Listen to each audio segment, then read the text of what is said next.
The voice of God is mobile. He himself doesn't change. But he can say something different today than what he said yesterday.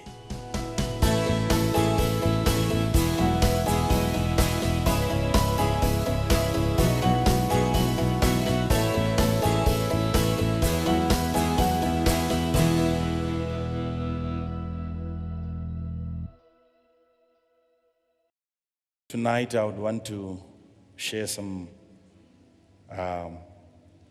few things with you from the book of Genesis chapter number 3 and verse number 17. And unto Adam he said, because thou hast hearkened unto the voice of thy wife, because you have listened to the voice of your wife. The first point that I would want to drive home is all about the voice. That's the topic of tonight, the voice. As simple as that, the voice. I've done a survey and an analysis over the years that I've been ministering and interacting with people from different parts of the world, going through different challenges in life. And I've come to a conclusion that really in life, how far you go is always determined by the voice that you choose to listen to. Your speed and your destination and how long you are going to stay there is always decided by the voice that you choose to listen to. Your success and your prosperity is decided by the voice that you choose to listen to. Most of you people, if you are to be honest and you look at where you are now, you might have been carried by the voice that you listen to. It is the voice that you believed that has now brought you to the place where you are. What we are seeing in the Word of God is a very interesting story about our grandparents that lived in the most luxurious place created by God for them to enjoy. And they lost it because of the topic of tonight that we are dealing with. It was created by God and given to them by God so that they would simply enjoy. Which means right from the beginning, God has always wanted his people to enjoy. That's his heartbeat. That is the mind of God. How do you know the mind of God? You look at what God is doing. That's how you know what God is thinking. You look at what he is doing. You can't penetrate, you can't see right into his head. But you look at what God is doing and then you know what God is thinking. God created the garden with an intention. He wanted his people, his creation, to enjoy and to be comfortable. That's his thinking. That is his thinking. Right from the book of Genesis, what you see God creating, it wasn't hell. And then he created man and he placed him in hell. Which means if a man finally finds himself in hell, it is not God's original intent. It is something different from God's voice that has carried man into hell. What he created for man was the garden. It was Eden, which means luxury, joy, pleasure. That's what God created for men. And then they were given a condition by God on how to stay there.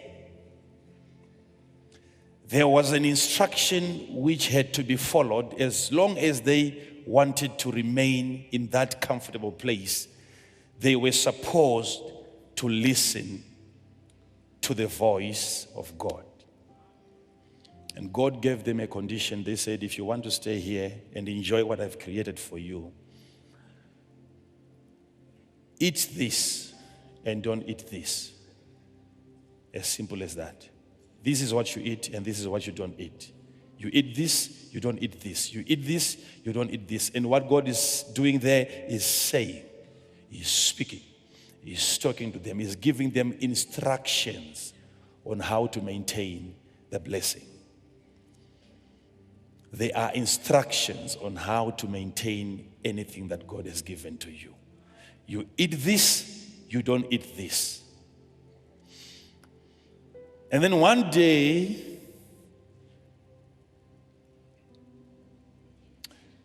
there was another voice in the garden that came.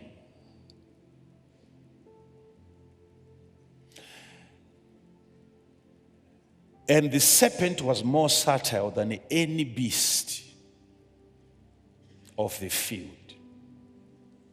And all of us, we know that it was Lucifer that then spoke to Eve. And he said to the woman, did God say that you shall not eat of every tree that is in the garden? Notice how he speaks. Did God say that you shall not eat of every tree? Did God say? Did God say? Did God say that you shall not? Did God say that you shall not eat of every tree? Understand where the conversation is starting from. Did God say? Which means even Lucifer knows that God says. He speaks. He's a God that speaks. No question about that. Did he say? Because in as far as I know this God, he talks. He speaks. He's not quiet. But let's talk about what he said. And then she tried to correct and to properly arrange the words. And she fell into a very serious lie, deception. And then she ate. But then she took and also gave the fruit of the tree to the husband. And the husband knew that this was the exact tree that God said you should not eat. And then he took of the fruit and then he ate. And all of a sudden something happened. They then realized that they were naked. And then the next time they heard the voice of God walking in the garden. The voice of God was heard walking in the garden. I will talk about that at the last point, because the voice of God walks. The voice of God is mobile. He himself doesn't change. But he can say something different today than what he said yesterday. I'll talk about that. The voice was heard walking, not seen walking, it was heard walking. they could hear the voice from there and tell that it was moving as it was talking. It was heard walking in the garden. My brothers and sisters, it is important for you to understand right from the beginning of this summit that the voice that you decide to listen to will determine where you end in life. And then Adam took of the tree and then he ate. And God came. And what God really complained about was the voice that he listened to. You have listened to the voice of your wife. As if these people were not supposed to listen to each other. But on this particular subject, you already have a voice that gave you an instruction. And the voice is superior to the voice of your wife. And then you decided to listen to the voice of your wife. And that is the voice that has now brought you to where you are. Because the voice that you choose to listen to will determine your future and where you end in life. You remain in the garden as long as you listen to my voice. And you are kicked out of the garden the day you decide to listen to a strange voice. Listen to what I'm saying now. You have hearkened unto the voice of your wife. Therefore, God said, I will curse the ground. Cursed is the ground for thy sake. The ground is cursed because of you. Why because of you? Because you listened to the voice of your wife. God is not saying she wasn't supposed to speak. God is saying you were not supposed to have listened. Let them speak. They are entitled to speak, but you are not permitted by the heavens to listen. Let them say what they want to say. You are not permitted by God to listen. Listen, she wasn't really judged for saying, but he was judged for listening to what she said.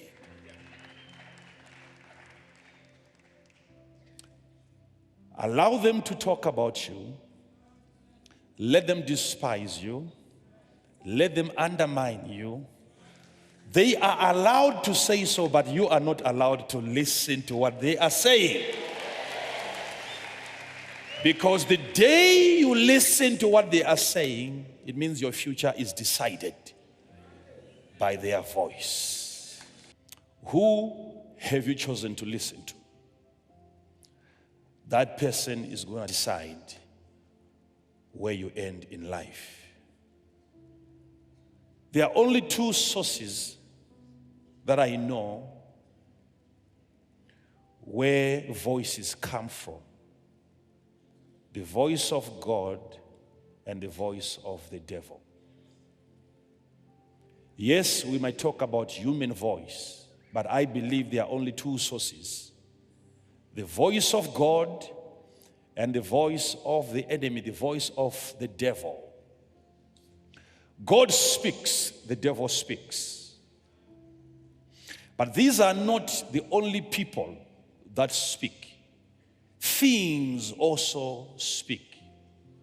People also speak.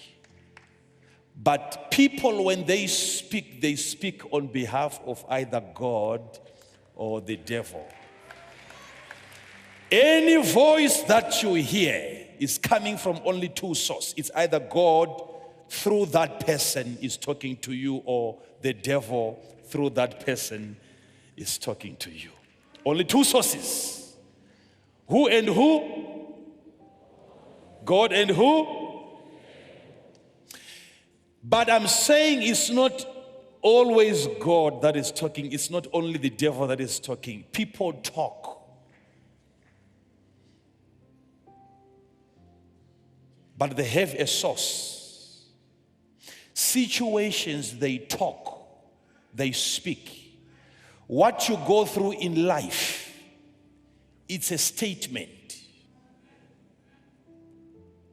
Everything that happened to Job, when kids were dying, cattle were dying, goats were dying, everything was dying around his life. That wasn't just an issue of things dying, it was a statement. There is a message that that situation is trying to convey to Job about the faithfulness of God and the love of God. So what you are going through can become a voice. Especially when you go through problems over and over and over and over again. And you hear certain people testifying on how God has delivered them from that same situation. And yet you've been stuck. You've been there for years. It's not all about that situation. It is all about what the situation is saying against the faithfulness of God. Don't listen to the voice of the situation. Listen to the voice of God.